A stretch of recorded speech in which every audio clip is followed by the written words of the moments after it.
Good evening to you. I'm Christine Johnson. And I'm Diane Macedo, in for Maurice Dubois. Those stories in a moment, but first, a Long Island woman arrested and charged after police say she left her 6-year-old home alone overnight while she went on a date. Neighbors actually spotted him in pajamas playing in the street. CBS 2's Jennifer McLogan reports now from Port Jefferson.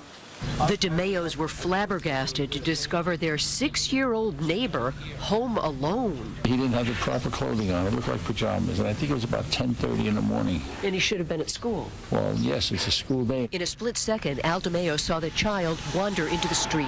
He ran to help as a Port Jefferson Village constable pulled up. Stopped to ask him quite loud, "What are you doing in the street, little fella?"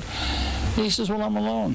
Asked him if he was all right, and the first thing he said, he was hungry. So I knew something was wrong at that point, especially his pajamas were still on. Constable James Murdocco called police backup as the mystery began to unravel.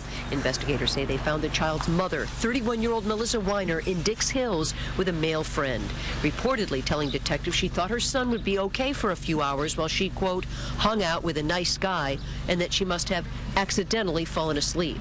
16 hours later. I says, "How did you get out of the house?" He's only 6. And he says, "I unlocked the door."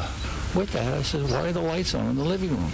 "You know, I put them on last night because it was dark." A tragedy waiting to happen with a swimming pool across the street. The child could have drowned, been hit by a car, even kidnapped, says the constable. It's just a sad situation because anything could have happened. He's very, very small. He just turned 6. Sad. Your heart breaks because he's a little boy. He shouldn't be left alone. Melissa Weiner's been slapped with an order of protection to stay away from her son until her next court appearance. The child remains with relatives.